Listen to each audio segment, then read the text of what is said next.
Hello? Madunggan ba ko?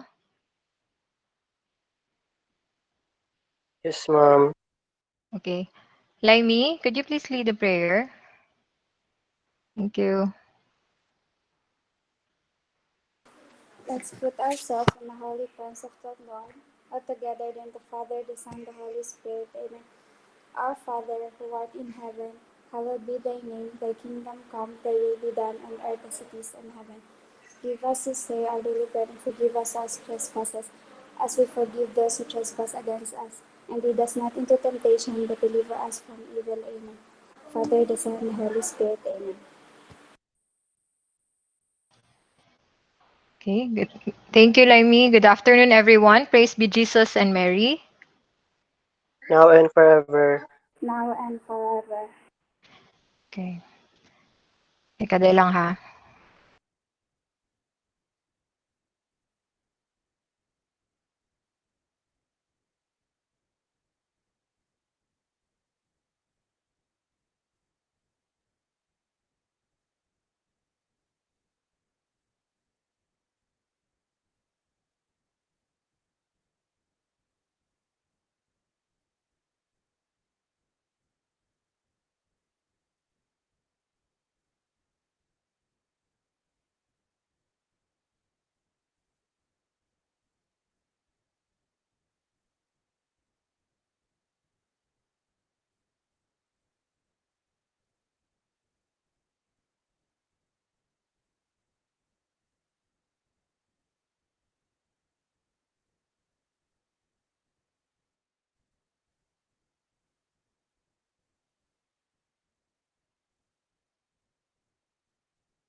Okay, so apologies for the delay, no. I had problems with my PC right now. Okay, so this afternoon I will be discussing and introducing to you a new machine learning algorithm, which is naive Bayes. In our previous meetings, we had dealt with regression analysis, both for simple linear regression, which would involve only two variables, the x and y, the input, one independent variable and one dependent variable of the output. So that's for the simple linear regression. And we had dealt with different problems with that, different data set for that. And also, aside from the simple linear regression, we've also learned how to do predictions for multiple linear regression analysis. Okay, so when we say multiple linear regression, we that's comprising of two independent variables and one dependent variable. Okay, so always remember that we use linear regression analysis for continuous type of data or continuous type of values. Okay, so katong mga numerical type of values. Linear regression analysis is best fitted for that. Kung wala siya a specific set of output values, okay, or range, or dili siya categorical, we could use a linear regression analysis. But nowadays, most of the data set that we have, categorical ang mga output niya. Okay, so the first machine learning algorithm that we will be using that would solve categorical type of data is called the naive Bayes. Okay, so this is one of the simplest machine learning algorithm for categorical type of data. Okay, so both single variable or multiple variables. Okay, so this afternoon we'll be learning what is naive Bayes, the Bayes theorem and its use, the mathematical working of naive Bayes, prediction, how do we predict using naive Bayes, the pros and cons of using naive Bayes, and the different industrial application of naive Bayes. Now, please be reminded that basin matingala mo nung nganong kailangan man nato the mathematics of this one para sa tong sa linear regression nga na naman tay mga tools, no, mga apps na pwede gamiton for linear regression, pwede na kita sa Excel na lang. Okay, so again, we would want to know the mathematical workings of it so that we'll be able to understand how it really works. So dili lang enough na kabalutan mo gamit sa tool, but we need to be able to explain why things happened. So for example, sa ato ang data set, nganong we should be able to know nga empty empty empty values sa isa ka column or sa isa ka feature. Okay? So nganong kailangan nato use or kanang mga not a number na mga values. Okay? So how do we deal with that one and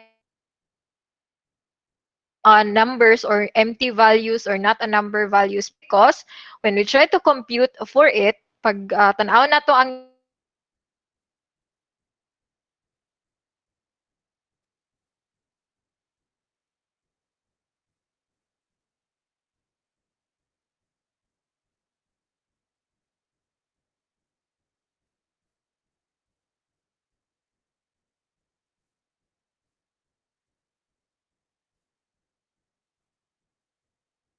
the um the solution or the answer for regression analysis.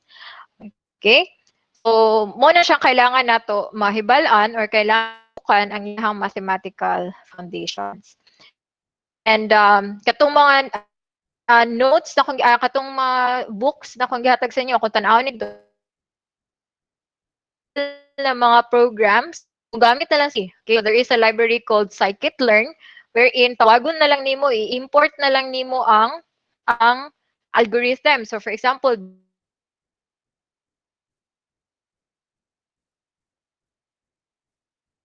linear regression,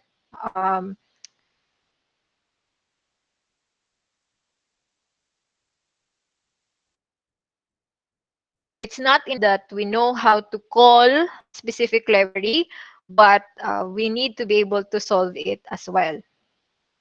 For this naive base, mas maayo if you can, before you code it, you solve it either using Excel or using manual. Kanang i-compute ninyo siya manually para it's easier for you to code it later during the activity. Okay, so we'll focus on the mathematical aspect of that sa kanina portion, mathematical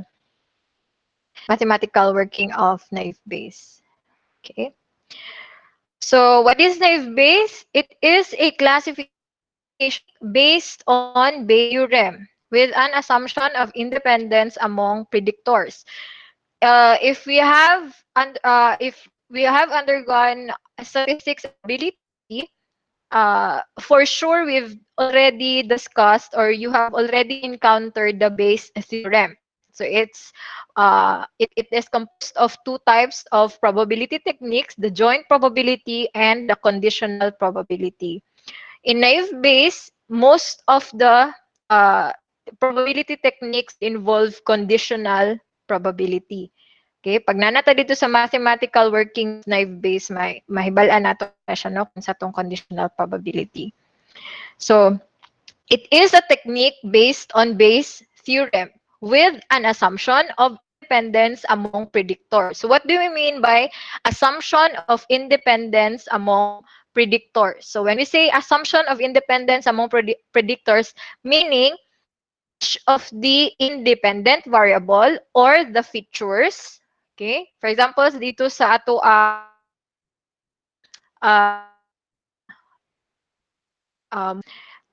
ang predictor, sample predictor would be the budget and the gross and the sales. Okay, so this could either be our independent or ang independent variable nato din ha is the budget and the gross. Okay, budget and gross ang independent variables. When we say assumption of independence among predictors, ibig sabihin budget and the gross variables or predictors or features are not related to each other. So meaning we can compute for the R of it, meaning the relationship of these independent variables pag maingon tag naive Bayes. Okay, so that's one of the difference between the naive Bayes and regression analysis. There is no relationship between the independent variables or the features. Okay, so meaning we will not be able to or we cannot solve for we can, but uh, ano na ta, mo deviate na ta sa assumption ni naive Bayes. Kaya ang computation man niya, independent siya with each values in different features. Okay, so again, when we say features, those are the katong mga column names natong makita sa CSV file nato. Okay, so ibig sabihin, each columns or each column name is independent with each other. So dili sila related. Okay, so dili ta maka-compute og R for it. Dili ta maka-conclude, dili ta maka-interpret og na sila positive relationship or negative relationship. Okay, so that's what we mean by assumption of independence among predictors. In simple terms, a naive-Bayes classifier assumes that the presence of a particular feature in a class is unrelated to the presence of any other feature. Okay, so same sa kung gingod ganina, unrelated sila. Okay, so there's no relationship between the independent variables. Okay, so independent with each other. It is a very intuitive classification algorithm. It asks the question, given these different features, uh, does this measurement belong to class A or class B? So meaning, if we have this set of values in a given feature, asa ni siya mabilong? Class A or class B? Okay, so nanatay ginatawag karon diri nga category or class, okay, or label. Okay, so same na siya, class or label or category. Okay, kung classification siya, so class siya. So different siya sa ang linear regression. It's because sa linear regression, we cannot predict, we do not have a specific type of or a specific range of classes or categories. Kay regression, from -1 to positive, for example, negative to positive infinity ang possible na answers nato no sa linear regression, while in naive based na ay specific categories nato na na kailangan i-predict. So normally or most of the time it is nominal. So dili siya ordinal but nominal category siya or nominal na mga na class, okay? So given a specific features, okay, features katong mga x independent variables nato, does this measurement or does this values belong to class A or B? And answers it by taking the proportion of all previous measurements with the same features belonging to class A multiplied by the proportion of all measurements in class A. So later mas masabtan nato ni siya. Okay? So just take note of this, multiplied. Okay? So basically more on multiplication ang gamiton nato na na operator for dealing with the different values in the independent variables in the data set. If this number is bigger than if this number is bigger than the corresponding calculation for class B, then we say that measurement belongs in class A. What we are trying to look here is the maximum. Okay, so we compute for all the possible probabilities for class A and class B, kung duha lang siya classes. Pero kung multi-class siya, like say, for example, 3 or more than 3 siya na class, i-compute gihapon nato asa ang pinakadako na probability. Kung asa siya na class, ang may pinakadako na probability mao to ang iyahang assigned na class, okay, given a certain feature. Okay, so using naive Bayes, ang kwaon nato is ang argmax or ang max value. Okay, so later mas masabtan nato na siya when we have the formula for it. The most important assumption that naive makes is that all the features are independent of each other. So, balik natin na siya. We need to remember that one.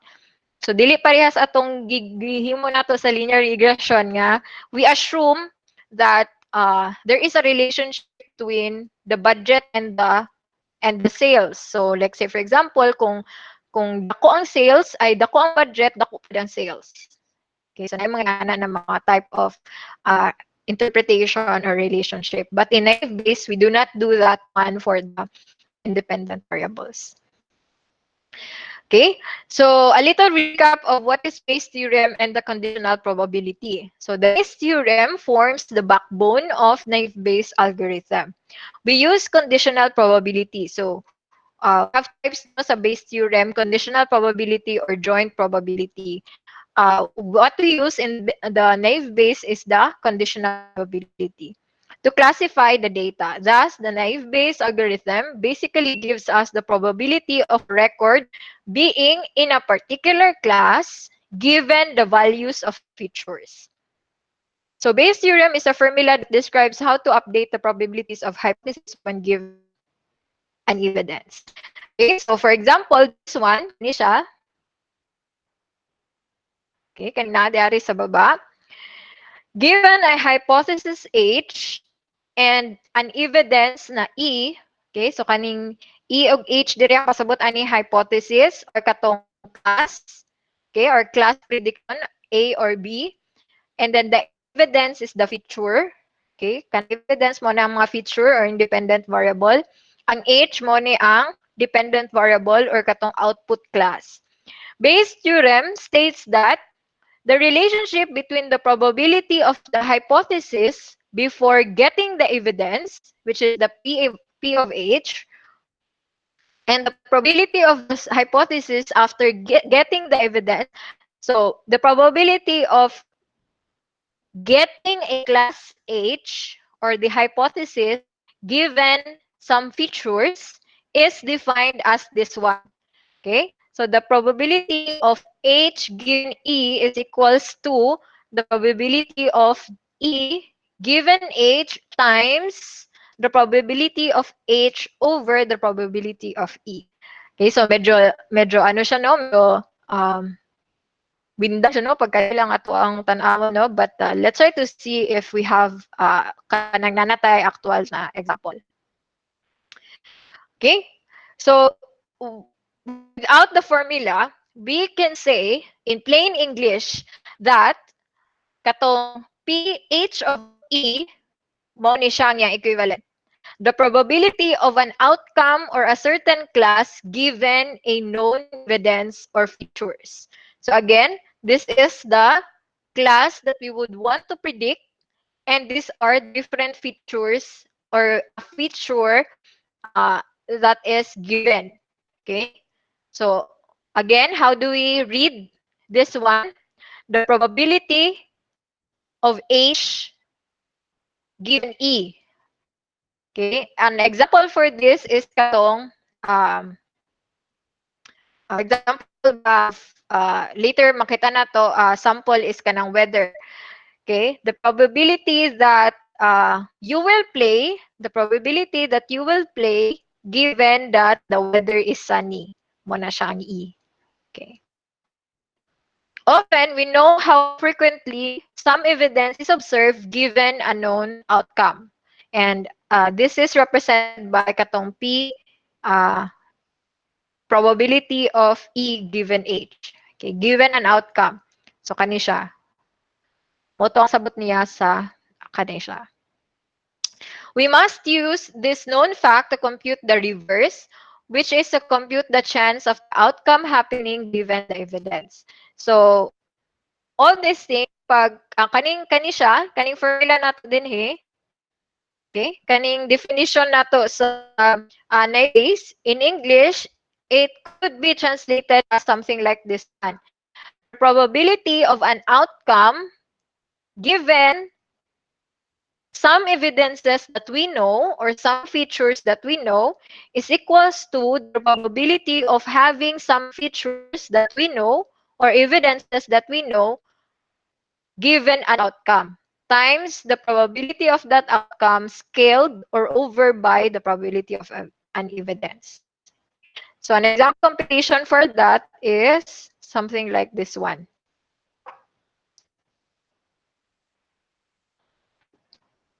So in reality, so kani siya, commission lang ni siya pag single feature. Okay, pag isa lang kabuok ang feature nimo. Later, pag nanatay mga actual numbers good, we'll be able to understand this one. Okay? But, in my experience, kani jud ang medyo perminti na ko malimtan no or mabaliktad na ko like ang feature mabutang na ko sa una tapos ang output mabutang na ko sa ulahi. Okay? But this is something that we need to be reminded always or ang ato ang murag kailangan na i-memorize. Okay? For example, si malimtan nato no is kana siya. In order for us to predict the outcome, we need to have the given features. Okay, so unsa na mga features ang we know or kabaluta. It is equivalent to the probability of given all these features, mo ni ang iyahang outcome. Okay, or knowing these different features, mo ni ang iyahang outcome times the probability of that outcome over the probability of the evidence. Okay, so katong iyahang formula pag single feature lang. What if daghan tag features? Okay, so 2 or more features. And most of the data set that we will find both in kanang mga different data repository nato like UCL, Kaggle, and other data set ng mga repository, usually multiple features na siya. Okay, kasagaran lang ka makakita og mga single feature na mga data set. So if in that case, the math gets very complicated. Okay, so daghan naman siya feature sa linear regression nato na mas nitaas ang atoang computation, the more features that we have. So it's true to all algorithms. So the more features that you have, the more independent variables that you have, mas mahimong complicated ang iyang math. Mao na siyang makaingon ta na mas complex na ang model. Okay? Kaya daghan naman ang iyahang features or dimensions. High dimensional na siya. So, mas complex na ang model na ato ang i-present. Okay? So, mathematically, we need to be able to know how do we present this model or what the model is exactly. Okay? So, kato siya. So, muna siya, pag pangutanon gani mo, nganong maingon man ka na complex ang model ani? Nganong maingon man ka na um, or kanang ma-explain ninyo ang model niya? It's because we know how to compute for the prediction or how to predict using these different values of the features. Okay, so to get around that complication, one approach is to uncouple multiple pieces of evidences and to treat each piece of evidence as independent. So, muna siya kung giingon ganina. This approach is why this is called naive Bayes because we don't assume any relationship between each of the independent variables.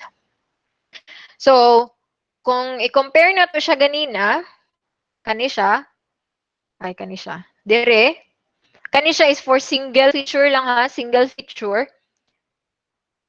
This one is for multiple features. Okay? So, for example, so natin example, later na lang natin example mamaya. Okay?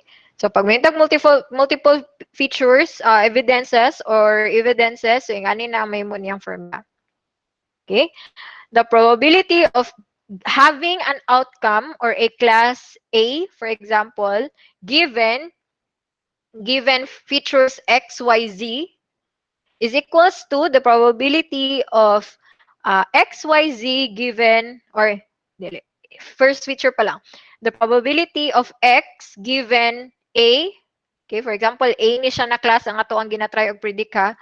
So again, the probability of A given X, Y, Z na mga features is equals to the probability of X given A times the probability of Y given A times kung pila ka buka mga feature. So, ato ang gigamit ganiya is XYZ lang man ang mga feature, no? So, times the probability of Z given A times the probability of A divided by scaled the probability of X plus Y plus Z. Okay, or the probability of all your X's. Okay? So, mathematically, ang formula niya is something like this one. Okay. So, same lang na siya, ani. Ang pagkabasa niya or pagka-interpret sa iya. The probability of Y, say A, given X, all your X's features is equals to the probability of each feature. So, like say X given A. So, from 1 to N. So, pinato ang N dire. Example nato din ganina X, Y, Z. So, 3 ang ato ang N dire. So, 3. Kung sa tong 3, X, Y, Z. So, X sub 1 is X. X sub 2 is Y. X sub 3 is Z. Okay, so we loop it, magloop ta from X, Y, Z. Okay, mo ni siya, and then we compute for the product. Okay, kani siya nga symbol is the product symbol. So kanin mo ni siya, kaning times dire asterisk. Okay, and then times the probability of the outcome. Okay, kaning Y. So kani siya, Y, probability of outcome mo ni siya. scaled by or divided by the probability of your evidences. So, dili siya usually, but what we just do here, so dapat gani na ni siya summation of x sub I from I is equals to 1 to n. Okay, so i-add lang nimo siya. Okay. I-update din ako. Dapat summation din siya. Add niya.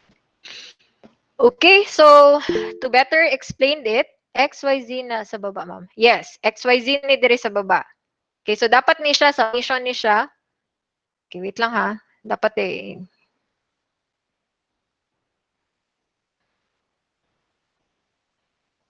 change na to niyang formula. Dapat isum na nimo ang mga probabilities sa XYZ.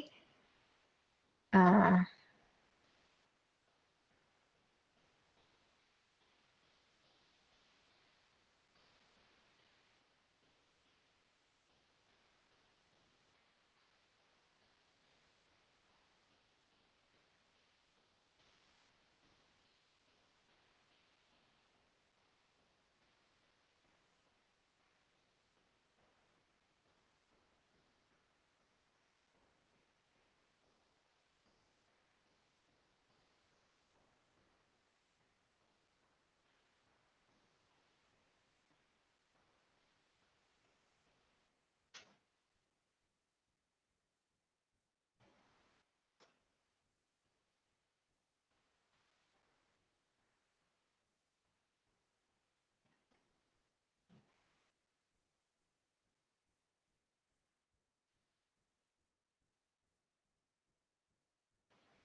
okay, hindi na ako matanggal ang parentheses. But, yeah, wala siya.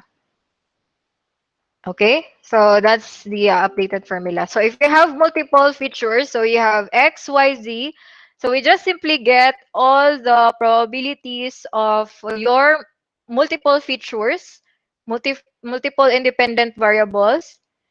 Y meaning katong independent na to, dili ning Y na outcome na to, dili ning Y na class. Okay, so we just simply get the sum of it, ang over niya. Okay, mo na siya over. Okay. So later nato yung actual example na pag na natay numbers. Okay, so okay, so just parang murag ano lang, definitions niya or some para mas clear lang, no. So this one, this is what we call the likelihood. Okay, how probable is the evidence given that the hypothesis is true? So for example, katong class A given features na XYZ. Mo niya to ang evidences. So how probable is the evidence X given A, class A? Mo na siyang ibig sabihin ani. How probable is the evidence Y given class A? How probable is uh, evidence or feature Z given class A times the probability of A or class A over the probability of kung X imong gigamit din X pud ni siya dire. This is for single feature lang ha. Kani siya is single feature. Pag mag-multiple feature na ta, ang again, sum na ni siya dire ang nasa baba. Kay dili na ni siya kanilang nga single. For this is for single feature lang. Okay? So, same po sa taas, na siya sum, or product siya din sa baba is sum. Okay, kani siya.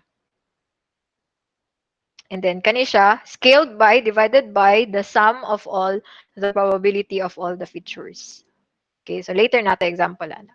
Okay, so this is an actual example of how the algorithm works. Okay, so example number 1. We have a training data set of a weather and the corresponding target variable play. Okay, so ibig sabihin single feature lang ni siya. So we have here a feature called weather. Okay, independent variable na to na weather, and we have a dependent variable which is called play or mo ni siya to ang y. Okay, so this is our x and this is our y. Si weather and si play. So Play suggests that if it is a yes, then you will play. If it is a no, then you will not play. Okay, so mo lang na siya. So mo niya ang mga classes niya. Class yes and class no. Again, class yes and class no. So this is an example of a categorical value. So either it belongs to category yes or it belongs to category no. It's the same thing as saying it belongs to class yes or class no.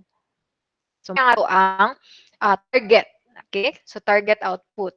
These are or this is the feature with the following values.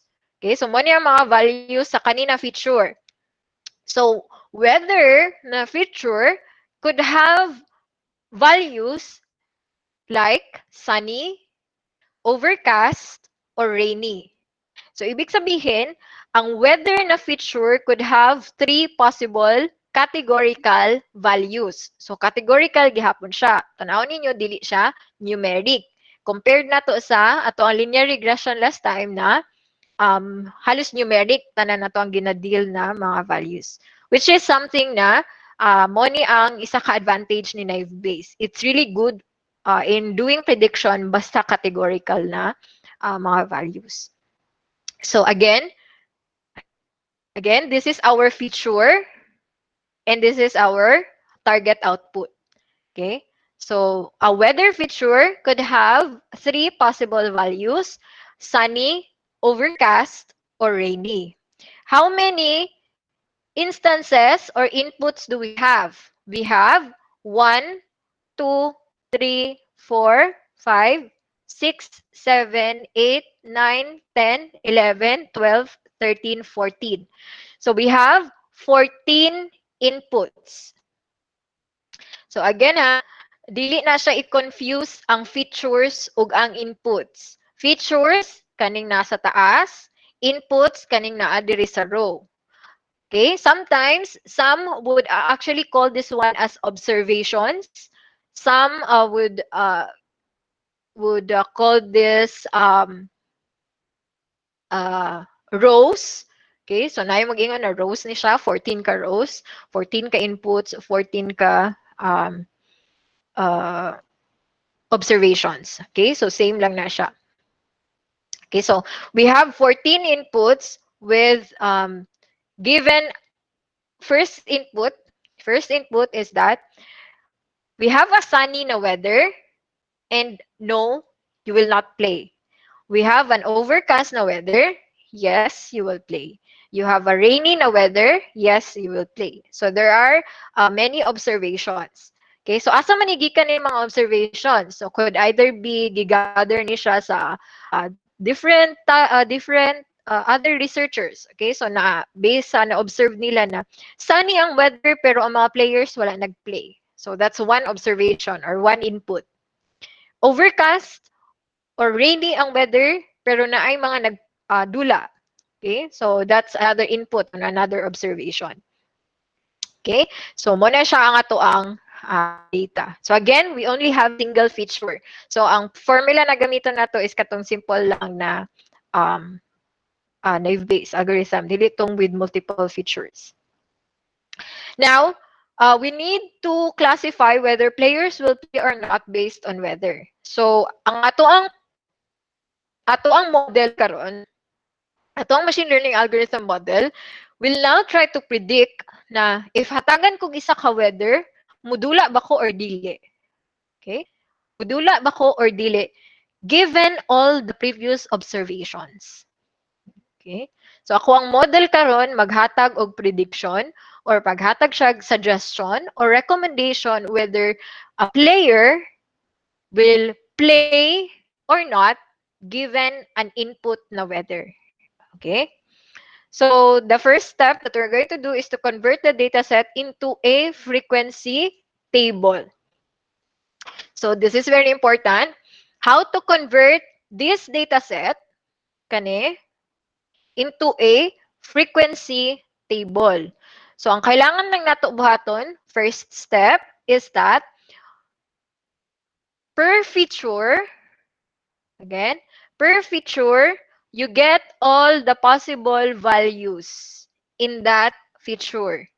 So we have a weather feature, and this feature weather has three possible values. We have overcast, rainy, and sunny. Then you get the frequency of each values occurring given a certain class. Okay, so unsay pasabot nato ana kung sa Excel nato na siya buhaton.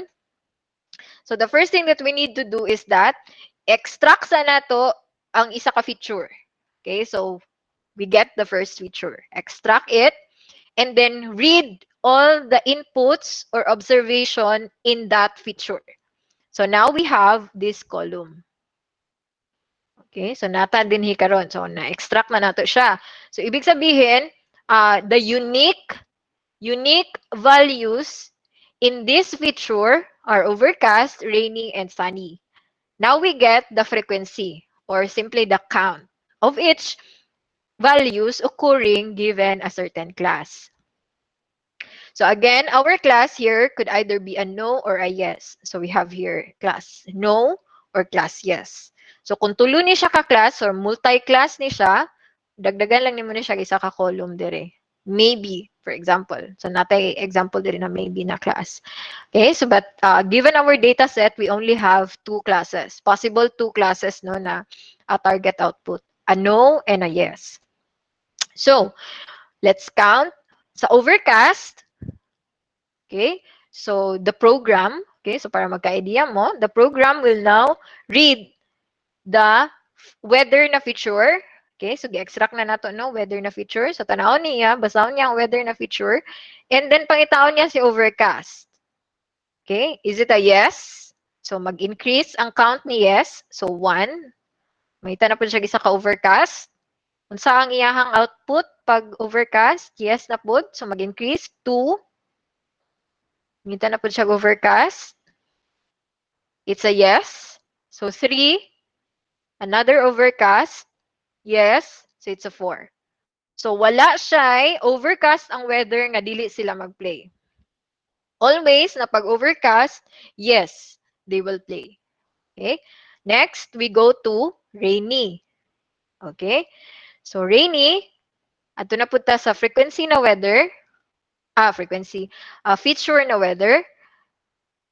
Or weather feature, and then read the values. Pangitaon na to si rainy.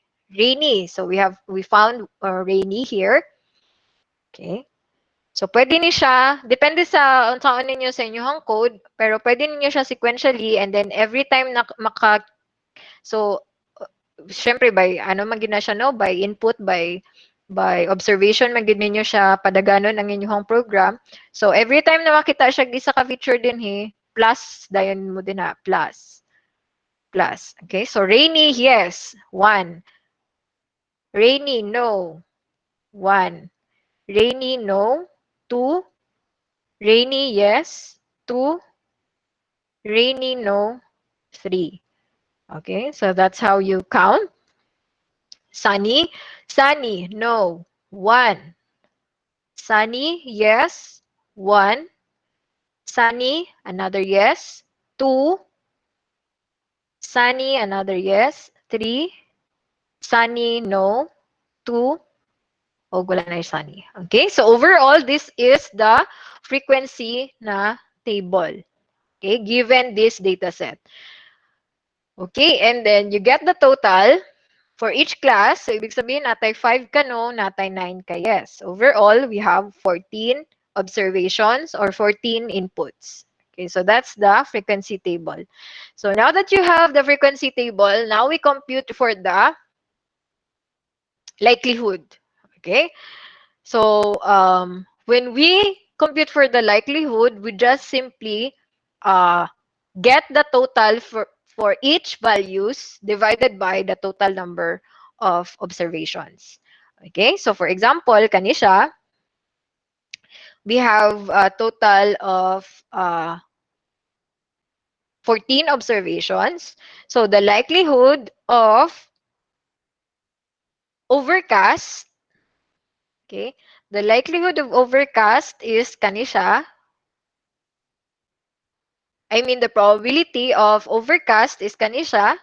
Again, the probability of overcast, mo ni, rainy, mo ni siya, sunny, mo ni siya. Unsa ang probability sa overcast given no? That is 0/5. Again, the probability of overcast given no is 0/5. Nganong 5? Mao man na ang total sa imong no.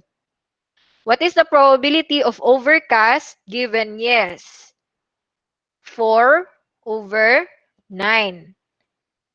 So again, the probability of overcast given yes is 4/9. What is the probability of rainy given no? 3/5. What is the probability of rainy given yes? 2/9. Probability of sunny given no is 2/5. Probability of sunny given yes, that is 3/9. Okay, so that's how you compute for the probability given an evidence. So, muna siyang evidence. Okay, probability of an evidence occurring given the class or katong H or hypothesis. Okay, so katong formula na to. So, katong PH of E na to or PH given E, mo ni siya. Ang H, ang hypothesis is ang class. The evidences are the values in each of the features. Okay?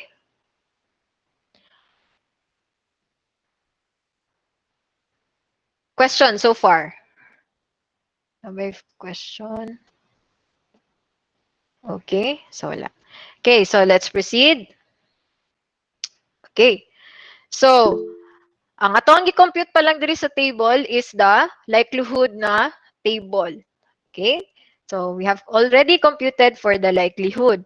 Now, let's go to prediction. Okay, so paano pag mag-predict na ta?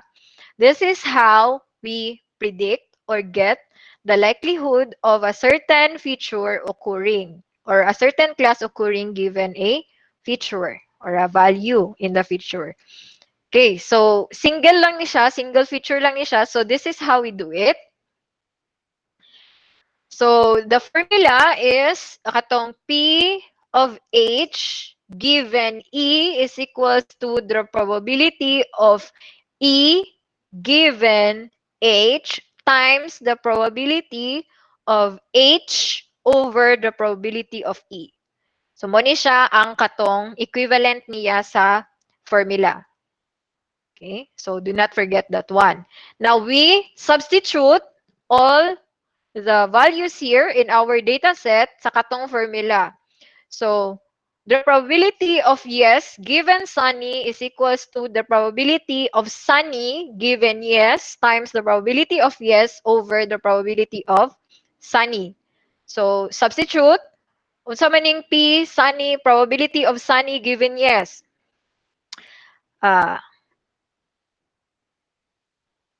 Sunny given yes. Sunny. Okay. Sunny given yes is 3/9. So 0.33. Probability of yes. Kinsa man ni siya? Asa man ni si probability of yes? Dara. Mo ni siya. Okay, which is 0.64. Kinsa man ni si over probability of sunny? Probability of sunny, dara. 5/14. Okay? So once you have the likelihood table, it's already very easy for you to compute for or to do the prediction. Okay? So what is the probability of yes, you are going to play given that it is sunny is equals to 0.33 times 0.64 divided by 0.36. Mo lang ni siya. Is equals to 0.60, which is actually more than 50%. Okay, so there is a 60% chance of the players that they will play given that the weather is sunny. Okay? So, nagets ba? Question? Okay. Okay, so very good. Okay, so that is for single feature lang. Okay, so single feature lang na siya na um, data set. Okay, so by this time, you will already you can already give a sample prediction or a recommendation based on previous observation nga, okay, given that the weather is sunny, the players will play. Example 2, if this we have multiple features. Okay, same data set with multiple features. Now we add here another feature called humidity and wind. Okay, so we have already three features: humidity and wind. Okay, so si weather, we know that it has three possible values: si overcast, si rainy, and si sunny. Si humidity could have two possible values, could either be high or could either be normal. And then si wind na feature could either be weak or strong. So two possible values gihapon siya. Okay? So two possible values for humidity and the wind. Okay? Then we produce the frequency table, same as what we did in the single feature. Okay? Kaya lang this time, isa-isahon nato og buhat og frequency table per feature. Okay? Now you have an idea na when we are given with a data set like this one, okay, first we extract the different features. Okay, kung saan mga different features. Makuha naman ni nato, no? Pandas ra ni siya, dali ran, di ba? Okay, so easy lang ni sa inyo ha pagkuhaan ni ng mga features. Okay, so kanin, kuha na to feature, and then we run all the observations and we get all the distinct and unique values per feature. Okay, so now we get this frequency table kaning first column niya. Okay, so natay mga ingani na column. And then we count each of the instances or each observation kung pila ka buok ang nabilong sa no na class and pila ka buok ang nabilong sa yes na class. Okay? So, mo na siya ang ato ang frequency table.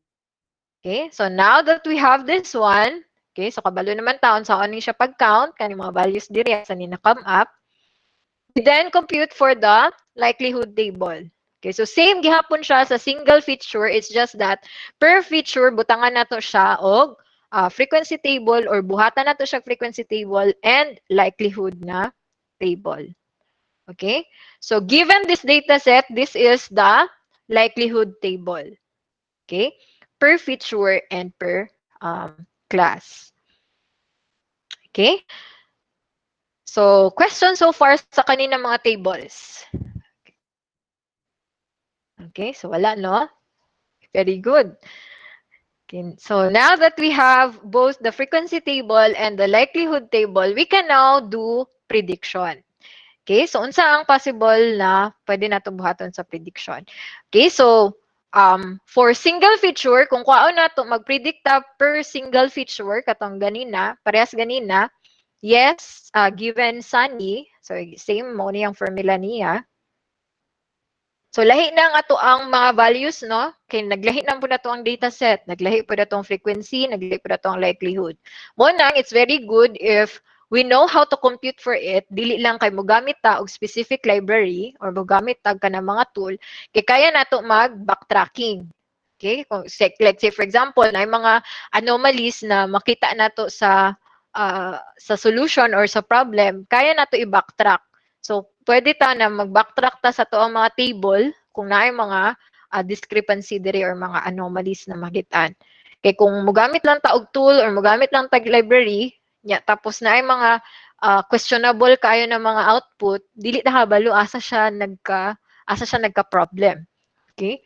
Kay alabaw na kung dili kita ang nagbuhat, no? Okay, so now that we have here, so same gyapon sa gibuhat nato sa single feature ganina, compute nato siya. Okay? Pero karon, 0.39 na lang. So tan-aw ninyo, pag nag-usab ang mga observations or nag-usab ang dataset, mag-usab pud ang iyahang prediction. Okay? So karon, the probability of playing given that the weather is sunny is 0.39, which is below 50%. So there is a 39% chance na pwede mag-play given that the weather is sunny, because our observation here, kung tanaw na to siya, and if we are going to compute for its probabilities, uh, normally dili gud ka mag-play given that the weather is sunny, and then considering kanilang siya na feature given that is sunny. But what if we are going to consider other features like the humidity and the wind? So multiple feature prediction na ta. We'll still be using the same frequency table and likelihood table, pero ato ang formula mag-usab na siya. Okay? Katunang naay summation. Okay? So for example, what if we want to predict that given that the weather is rainy and the humidity is high and the wind is weak, will you play or not play? Okay? So kana ang ato ang question. Will you play or not play? Okay? So given those observations, ato ang data set, okay, what is the likelihood that you will play and what is the likelihood that you will not play? So how do we solve that one? So ngani siya. First, we get the weather na feature. So ang input daw, ang ginapakita nato is rainy. So rainy, ang gusto nato ha, likelihood sa yes o likelihood sa no. So unsang likelihood na you will yes play and you will no not play. So first, we get the likelihood that yes, you will play. Okay? So the first thing that we need to do is we get the probability that it is rainy, yes. Probability of rainy given yes, times the probability of humidity, high humidity given yes, times the probability of weak wind given yes, times the probability of your class or outcome, which is yes. Okay? Divided by, so mo ni siya ang equivalent values niya. Kung tanaw nato dito sa likelihood table, dire. So mo na to siya ang answer ani niya. Gikan ni siya sa likelihood table. Divided by the sum of all the features. So kung kwaon nato ning kani siya, ang total sa probability of all yeses and the probability of all no, mo na ni siya ang answer niya. Okay, mo na siya over nimo. So ang answer niya is 0.51. And then the likelihood that no, same process gihapon ang imong buhaton. Okay, same process. Tapos you get the probability kani siya dire. Pero sa no na ka na class, okay, probability of it rainy given that is a no times the probability of its high given na no times probability of the wind being weak given no times the probability of no. Okay?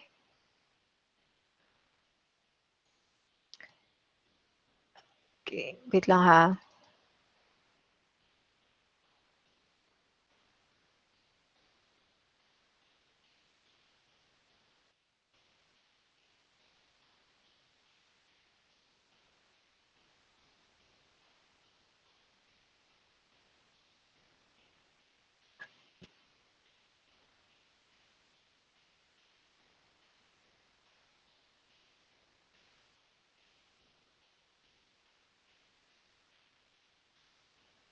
Point 47. Okay. Tama day. Okay, so tama siya. So, again, the probability of rainy given no na class, okay, So again, what we're getting here or trying to get here is the likelihood na given these different features or input, rainy, high, and weak, no, you will not play. Okay, so unsa ang likelihood? So the probability of having a weather na rainy given no times the probability of high humidity given no times the probability of weak na wind given no times the probability of no. So you get the product of this one. Tapos, mo ni siya ang iyahang answer, 0.45714. And then, so again, mo ni siya ang the product of all your features. Okay, product of all your features. And then you over it to the sum of all the product of all the features. Katong probability, kani siya tanan. Both for yes and no. Okay, so tanaw na to dire, 0.47619, mo ni siya dinhi. And plus, kani siya, ano siya dire. Okay? Ganong ginabuhat nato na siya? This to normalize it. So makabaluta, bisan magugwala ni siyang kani siya na diri sa ato ang denominator, makabalo na ta kung unsa ang chances, di ba? Kung tanawon nato dire 47 o 45 kabalutan na mas dako gyud si yes. Kung sa numerator lang ta magtanaw ha, kung magtanaw ta sa numerator lang, mas dako jud og chance ang sa yes compared sa no. Mo na siya ang sum formula, ginatanggal na nila ang denominator. So okay lang kahit dili nimo na siya i-divide. Kay mo na siya ginatawag nato na normalizer. Okay? Kay constant lang man ni siya, constant ni siya pag makuha na nimo ang product sa all features. Okay, i-sum lang man nimo na siya. Okay? So, formally, the formula for that one, katong getting the maximum, so kani siya, tanaw na to, ang iyahang answer is that the maximum sa duha, or ang mas dako sa duha, is of mo siya sa 49. So, ibig sabihin, given these different inputs, rainy, high, and weak, okay, ang imuhang prediction would be yes. Okay? So, mo na ang iyahang class. Okay? Kaya mas dako man siya. Okay? Nganong kani man ato ang pilion? Because what we are looking is the argmax or maximum. Okay? So, mo ni siya ang formula sa katong for multiple feature fit prediction. Okay? So, tanaw na to, wala na siya pwede na siya kahit walay denominator. Okay, pwede na siya walay denominator kay constant lang man imong denominator for all classes. Okay, and then kahit na product lang atong pangitaon kani siya, kaning product lang ato ang pangitaon, makabalo na ta kung unsa ang pinakadako. Okay, kahit wala ang denominator. Okay, para ma-normalize lang siya, mo nang magbutang ta atong denominator. But it's okay kahit wala tong denominator. Okay, so that is for multiple features. Okay? So far, questions sa formula, pag-solve, pag multiple features? Yes.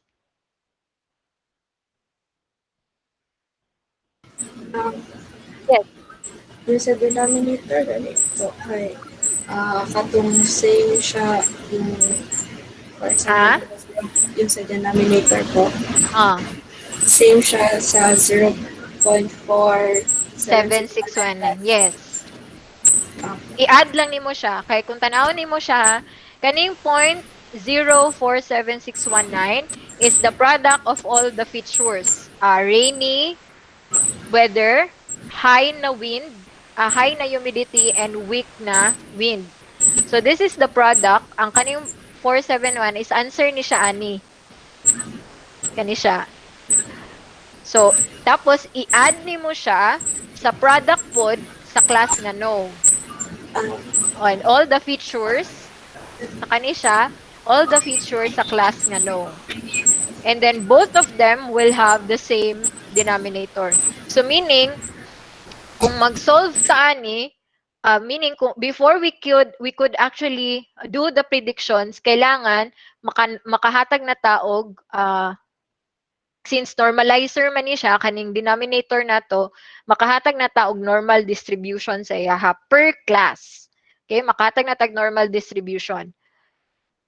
So ibig sabihin, kung i-program nato siya, no, kung tanaw nato siya, i-program nato siya, before nato siya i-divide, i-compute sa nato tanan numerator for each class. Okay? So dapat makuha sa nato ni siya numerator for the yes, numerator for the no, before ta mag-divide per class. Okay? So medyo clear ba to siya? Yes, okay. Okay. So very good. So pag mag-program na ta, no, pwede ta nga natay first unahon sa nato compute ang numerator. So again, unsaon gani pag-compute sa numerator, kanilang na siya. Kung na to ang mga probability ani niya, kining na diri sa taas, asa gani nato ni siya makuha na probability dito sa to ang likelihood na table. Okay? So makuha nato ni siya na probability dito sa likelihood table. And then, pag nakuha na nato ni siya, i-multiply lang nato siya. So, we get the product of all of this. So, makuha na nato ning numerator. Okay? For the yes. Okay? Next, we get the numerator for the no na class. Okay, so yes og no lang man ta na class din no kay duha lang man kabuk ang ato ang classes na gina-try og target. Pero pag multiple class na ta, so tulo ka igani ato ang buhaton. Okay, so bali for each class mag-compute sa ta daan sa numerator. And then kuonin mo ang value sa tanang numerator sa tanang classes, you add it, okay? So again, the numerator involves all the features na no, all the values per feature. So like whether unsa ang probability sa whether na feature given class nga yes, sa humidity na feature given class na yes, sa wind na feature given class na yes, and sa no pod na class different feature kuan po nimo na siya, and then you add it. Okay, so again, you first get the numerator, and then before nimo i-divide siya tanan, so i-normalize nimo siya. So, unsa na to pag-normalize, i-add, i-sum nimo tanan numerator, i-divide nimo siya, or gamiton nimo siya as the denominator for each numerator per class. Okay? So, you will get this kind of answer, and whatever is higher, or whatever, kung multi-class siya, whichever is the highest will be the class prediction. So in this case, given rainy, high, or weak, the prediction of your model will be yes. Okay, yes, the user or the player could play.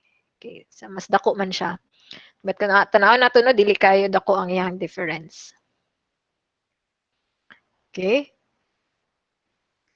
Pero pag mag multi-class na ni, mas makita nato ang iyahang mga ano no, na medyo labaw na kung daghan kay na siya classes, makita ninyo na ay same ka probabilities per class. So natin mga solution ana kung saan na to pag-resolve. Paano pag na same probabilities pero sa ano na siya pag we deal with multi-class. Okay. Example ana is katong pag mag-images na ta na data ha. Next meeting we will deal with words. Okay? So kana siya daghan na siya og kuan. Daghan na. Dili siya multiple feature lang gihapon si words pero ano siya, high dimensional, very high dimensional kay words man siya. Pero we'll see kung mag multi-class ta next meeting for the naive base. But most of the time, pag multi-class, very good ani na gamiton algorithm ang good is SVM. Okay? So, kato. Basta ang highlight nato kay naive base is that it's It's a very good predictor or model or algorithm for categorical type of data. Okay. So question, ma'am, how do we deal with continuous or numerical data using naive Bayes? Can we still use naive Bayes for numerical? Yes, we can still use naive Bayes for numerical data, or kung naka-feature nga numeric ang mga values niya, we can still use naive Bayes, kaya lang same, i-normalize gihapon nimo siya. So natay ginatawag na Gaussian. Gaussian naive Bayes algorithm, okay, which is madiscuss na to siya later. And next meeting, I mean. So sa how we deal with numerical data and kanang mga zero na values, okay, which is something na a disadvantage ni naive Bayes. Okay, so kay kung tan-aw na to, for example kaniha, tanawan ninyo sa table, okay? Mo ni siyang very important nga naatay pre-processing stage sa to ang data. Okay? Again, we do not just simply pre-process for the sake of pre-processing. We pre-process because it will affect the computation sa ato ang model. Example, kani siya, nakay nakay mga values na walay empty siya or wala siya instance. Kay zero siya. Kani siya, for example, zero. Okay? Zero. How will it affect the model? What if na kay sample test din he? Example din he. Ingon siya diri na ang weather is overcast. Can we do prediction for overcast na weather? Okay? Maka nabatay value for it sa overcast. So paano pag nagbutang ko diri overcast? Okay, dili overcast na no. Okay, overcast na no. Dire. So overcast na no. Paano pag ang weather dinhi input sa test set is overcast? Pero sa imong training set, katong pag-compute nimo sa probability or likelihood table, pag-compute nimo sa likelihood table, zero ang overcast given a known na class. So the probability of an overcast whether given a no would be zero. So, pag naisa dinhi nga nag-zero, zero na natanan. Kay multiplication man siya. Okay? So, ibig sabihin, pag nag-zero ni siya dinhi sa imuhang test set, sa imuhang pag-test nimo sa iyaha, nag-input ka og overcast diari, automatic walay sulod ang imuhang no. Which is discrepancy na siya. Nganong nag-zero siya? Okay, so we go back to the likelihood table. Okay, nag-zero dahil siya, it's because walay value ang ato ang overcast given a no. Okay? So, kato siya. That's why we need to be able to backtrack it. Kailangan nato matrace sa tuang data, sa tuang code kung ngano inaani ang iyahang mga result. Okay? So, kato siya. Isa ni siya sa disadvantage in naive Bayes. Although, nani siya solution. Okay? So, which is, appeal na siya sa cons niya. Okay, so wala siya dress. Okay. So, these are the pros and cons of naive Bayes. It is easy and fast to predict class of test data set. It also performs well in multi-class prediction. Okay, fast and easy. Okay, so tanawin mo siya, ang formula na to, mas ano siya, no?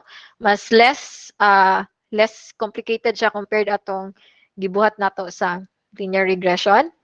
Okay? When assumption of independence hold, so ibig sabihin, pag we have independence of the features, the different features, katong weather, humidity, and wind, a naive Bayes classifier performs better compared to other models like logistic regression. And you need less training data. Since probability lang man siya, meaning, pag naive Bayes, again, this is one thing that we need to remember. Pag ang algorithm gani nagigamit sa isang ka machine learning model is naive Bayes or Bayes theorem siya, highly dependent siya sa data, sa observations nga naa sa imong dataset. So you really need to go back to the dataset. Although true to all algorithm siya, pero ang Bayes theorem gyud kay Very dependent siya sa katong mga observations. Okay? Kay conditional probability ang atong ginagamit diara. So tanan values dito magikan gyud sa probability distribution. It performs well in case of categorical input variables compared to numerical variables. Although it could accept a numerical variable, but a normal distribution is assumed. Okay, so this is using Gaussian normal distribution or natay formula for that one. Magamit tatong standard deviation and so on and so forth. Okay, so the cons is that if categorical variable has a category in the test data which was not observed in training dataset, para sa ito example na to ganina na sa overcast, nag-zero siya, then the model will assign a zero probability and will be unable to make prediction. So, dili siya makahatag og good prediction kay nag-zero naman ang imuhang no. Wala ta kabalo kung, so ibig sabihin, dili maayo ang iyang, dili pantay. Okay, so dili balance ang iyang pagka-predict. It's because kani siya na instance, wala ni siya nakita sa training data. Okay? Ibig sabihin ko, in reality, in the real world, makaingon ta na, dili ko sure. Okay, so dili ko sure kay wala na ko na siya nakitaan na instance. Okay, so dili ta makaingon nga kung overcast ang weather, yes, you will play, or no, you will not play. Okay, kay wala man ta, wala tay unsa na siya, wala tay probability na mahatag pag overcast ang imuhang weather. Okay?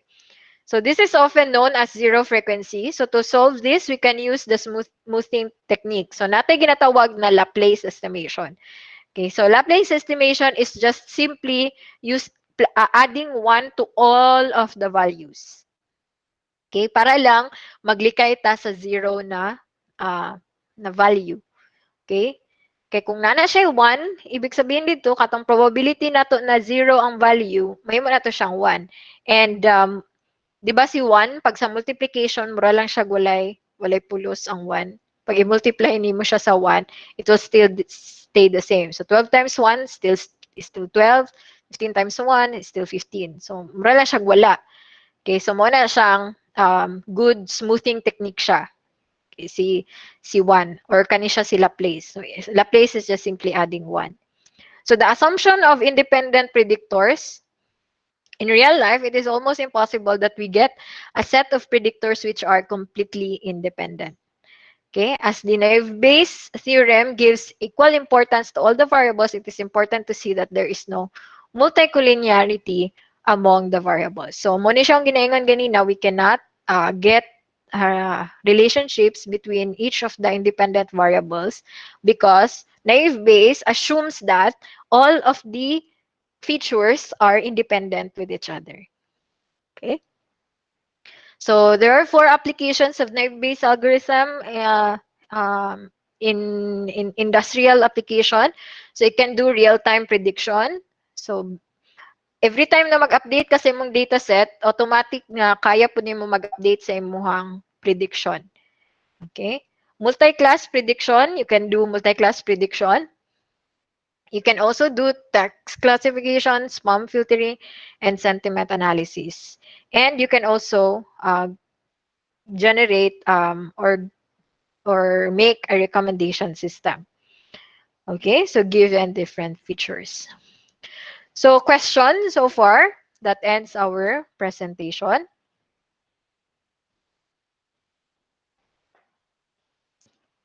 Okay, so if none, so in your classroom, I've already uploaded there your task, which is due next meeting, before next meeting, I mean, tomorrow, 11:59 p.m. Okay, so the task is you're going to create a program that, wait lang ha.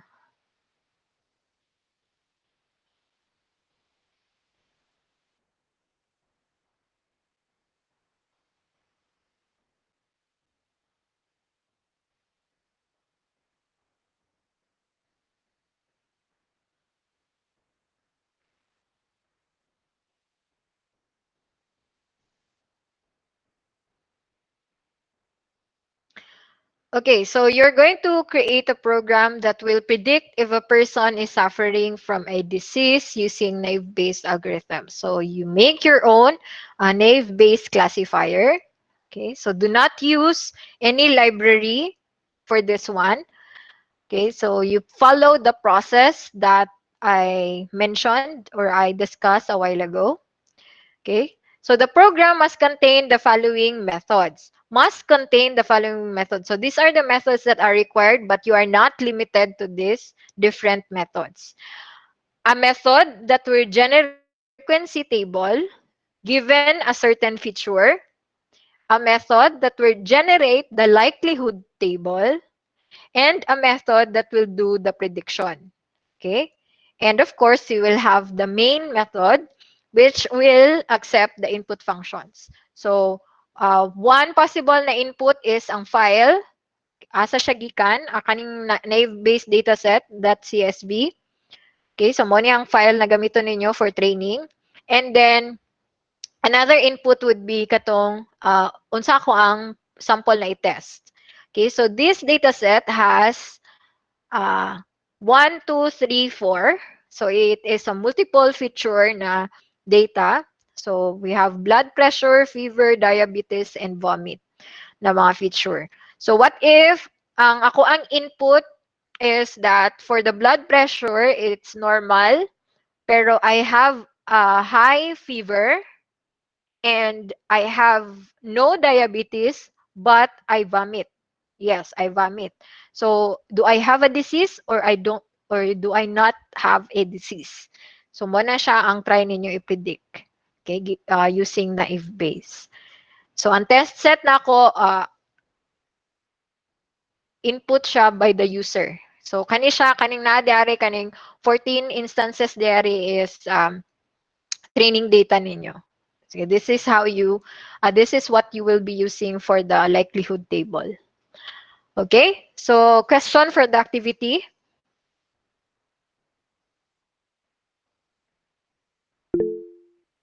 Okay, so if none, you can now start doing your activity.